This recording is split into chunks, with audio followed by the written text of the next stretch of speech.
Today, we're talking about interdependence. It seemed important today, as a follow-up to last week's sermon on boundaries, to remind ourselves of the necessity of our interdependence. While it is very important to develop delineations of what makes each of us distinctly individual, it was equally as important to recognize the necessity of one another. The collective, the all of us, webbed together by our relationships, is literally required for each of our surviving and our thriving. I'm not only talking about the relationships we have to our family and our friends, I'm also talking about the massive global systems of trade, commerce, governance, and infrastructure, among other things that all of us rely on to live out our daily lives. I'm talking about supply chains and networks of communication and the highways and the byways that each of us depend on. I'm also talking about Mother Earth herself, the environment, and the great chain that links together all living things. I'm talking basically about everything under the sun. And of course, if you haven't guessed by now, I'm talking about our seventh principle. The seventh principle of Unitarian Universalism, the respect for the interdependent web of all existence of which we all are a part. I myself prefer the word creation over existence, though I imagine that those who first crafted and installed the seven guiding principles of our faith thought creation sounded a bit too Christological. Interdependence goes all the way down to the molecular level. And while my initial thesis in this sermon concerned how we all need one another as human beings to live full and meaningful lives, we really do need to zoom our lens way out before we return to the closest connections that we can make. The seventh principle of Unitarian Universalism literally encompasses the whole biosphere. What's a biosphere exactly?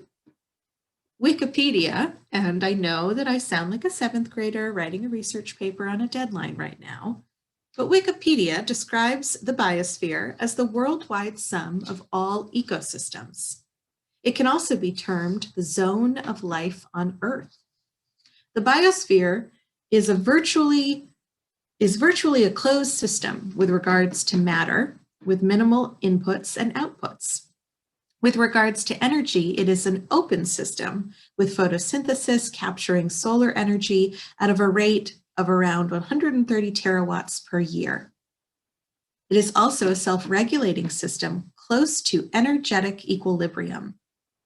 By the most general biophysiological definition, the biosphere is the global ecological system integrating all living beings and their relationships, including their interaction with elements of the lithosphere, cryosphere, hydrosphere, and atmosphere. Now, I have no idea what a terawatt is, but I do know that I feel pretty in awe of the interconnectedness the definition of our biosphere confirms. In preparation for this message, Lynn Brandt was kind enough to send me his essay on the seventh principle, entitled On That Interdependent Web. Lynn focuses on the seventh principle because, as he writes, the other six principles seem to concern only human beings and human systems. The seventh principle, Lynn writes, is unlike the other six because it ultimately deals with the wonder of nature as well as the existential threats to humankind. The biosphere is a delicately balanced system where one small part impacts the whole. And humankind is largely, if not entirely, responsible for upsetting that balance.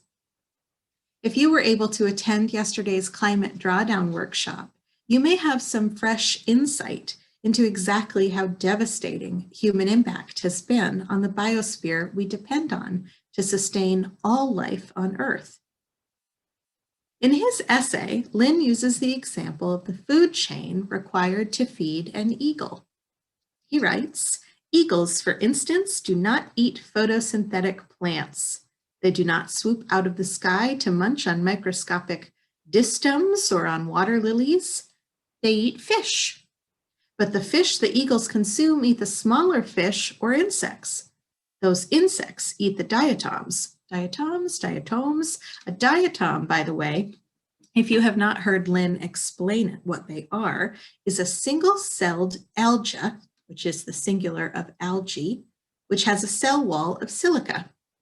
Diatoms are certain minerals. Diatoms use certain minerals and carbon dioxide in the water recycled from organisms processed by fungi and bacteria. If the chain breaks down, the eagles starve. Another example, have you ever visited a lake that has been consumed by a toxic algae bloom? That's an example of a devastated ecological system. You can't safely swim in a lake like that, not that you'd want to, and fish can't survive in water like that either. The whole system has been disrupted and destroyed by some initially small thing, and the eagles starve. The majority of humankind exists unaware of the tenuousness of our natural systems, while meanwhile, the systems designed by humankind, the oil industry is a prime example, are devastating the world at such a rate, we are not only hastening the extinction of millions of species, we're also likely hastening our own. Both Lynn and myself acknowledge the lack of impact individual people can have when it comes to stopping climate change. While there may be small things we all can do, from recycling to changing out our light bulbs to committing to only buying used clothing, it feels pretty impossible for a human being to live in such a way that they are not participating in the massive systems which are responsible for the majority of the devastation of our world. Sure, I can drive my car less, but I pin the majority of the blame on the oil industry. Sure, I can remove factory farm meat from my diet, but the factory farms and the processing plants are going to remain in business even if I myself abstain from purchasing their products. It can all make me feel, frankly, pretty helpless when confronting the massive dysfunction in this world of ours. But I don't think that ignoring the reality of our systems is the right thing to do either. Instead, I prefer, even if it's uncomfortable, to be as informed and aware as possible about how humankind has pushed this world to this precarious tipping point. I personally want more information, not less. I want to know exactly how dependent we are on these intricate systems. A few days after the massive storms in Texas, I went through a Starbucks drive-thru. There was a sign taped on the intercom letting customers know that because of the storms in Texas, Starbucks locations in Iowa didn't have some of their regular menu items or supplies.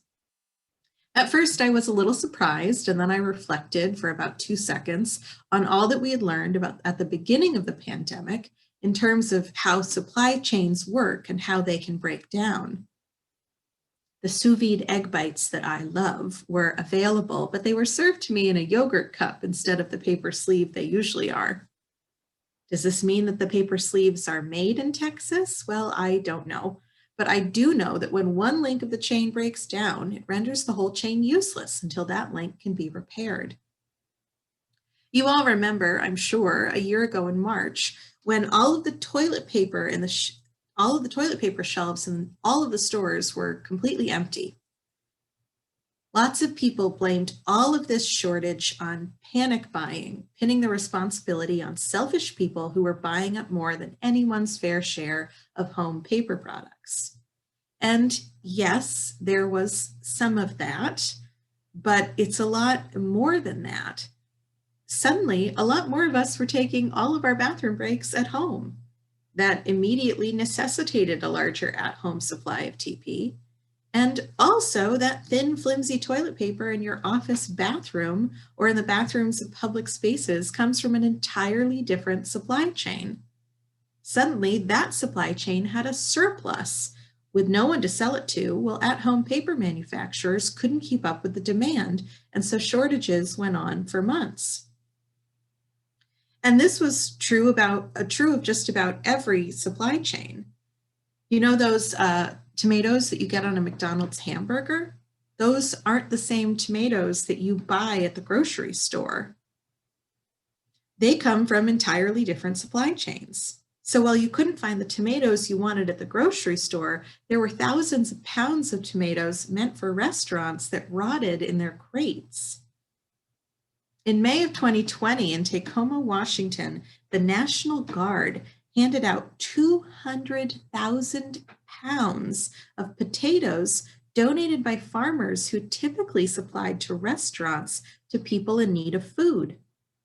The farmers couldn't sell their potatoes to the restaurants because the restaurants were closed, but they couldn't sell them to the grocery stores either. Thousands of people drove from several states away to collect potatoes that otherwise would have rotted away.